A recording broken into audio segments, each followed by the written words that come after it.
राहुल गांधी ने आज फिर चुनाव आयोग को घेरा। आरोप लगाया कि वोटर लिस्ट में हेरफेर हो रहा है, नाम काटे जा रहे हैं और नाम जोड़े जा रहे हैं। उनका आरोप यह भी है कि कांग्रेस के वोटर्स के नाम काटे जा रहे हैं।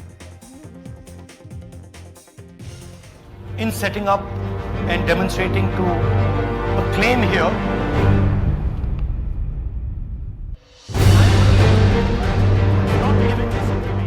कांग्रेस नेता राहुल गांधी ने इस बार कर्नाटक, महाराष्ट्र, हरियाणा और उत्तर प्रदेश में गलत तरीके से वोट हटाने को लेकर मुख्य चुनाव आयुक्त को घेरा।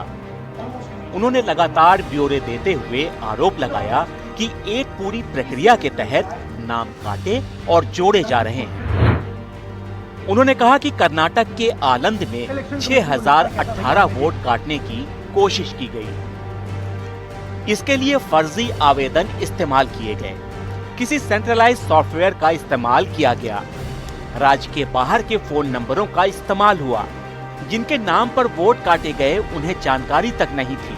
कर्नाटक में सीआईडी इस मामले की जांच कर रही है। 18 सीटों पर सीआईडी ने चुनाव आयोग से ब्यौरा मांगा है, लेकिन चुनाव आयोग ने ब्यौरा नहीं दिया। डेस्टिनेशन आईपी दीजिए, डिवाइस डेस्टिनेशन पोर्ट दीजिए, ओटीपी ट्रेल दीजिए, फोन नंबर्स दीजिए, फोन नंबर्स के मालिकों के नाम दीजिए।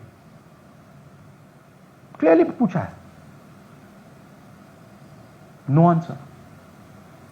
18 चिट्ठी CID Karnataka, no answer. Rahul Gandhi यही नहीं रुके। उन्होंने महाराष्ट्र की राजूरा सीट पर 6850 वोट बढ़ाने का भी आरोप लगाया। उन्होंने कहा कि इसके लिए वही तकनीक अपनाई जा रही है। इधर चुनाव आयोग के सूत्रों ने राहुल के आरोपों को गलत और बेबुनियाद बताया। ये भी कहा कि इस मामले में खुद आयोग ने 2023 में एफआईआर दर्ज कराई है। चुनाव आयोग के मुताबिक ऑनलाइन वोट डिलीट नहीं हो सकता। बिना सुनवाई कोई वोट डिलीट नहीं हुआ है। संबंधित व्यक्ति की सुनवाई होती है। 2023 में आलंद में कुछ वोट डिलीट करने की असफल कोशिश हुई। इसी ने खुद इस केस में एफआईआर दर्ज कराई है। ये भी याद दिलाया कि आलंद सीट 2018 में बीजेपी ने जीती थी, जबकि 2023 में ये कांग्रेस के हिस्से में आ गई। वैसे राहुल गांधी के आरोपों का जवाब देने के लिए बीजेपी नेता अनुराग ठाकुर आए।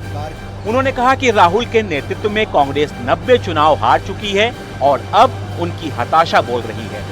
उनकी हताशा, निराशा दिन पर दिन बढ़ती जा रही है और आरोपों की राजनीति को इन्होंने अपना आभूषण बना लिया है। जब इन्हीं के लगाए गए आरोपों को ऑथेंटिकेट करने के लिए कहा जाता है तो पीठ दिखाकर भाग जाते हैं।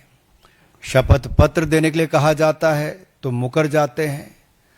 गलत और निराधार आरोप लगाना राहुल गांधी जी की आदत बन गई है।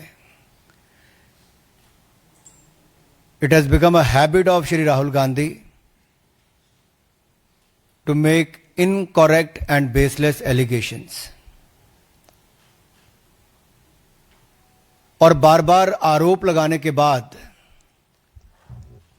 माफी मांगने का काम और कोर्ट से फटकार खाने का काम राहुल गांधी जी का हो गया है।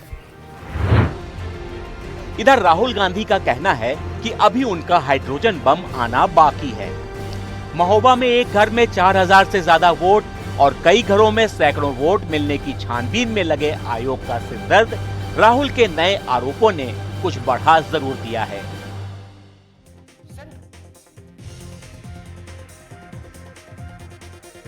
और अब वक्त हो गया एक छोटे से ब्रेक का। बने रहिए हमारे साथ।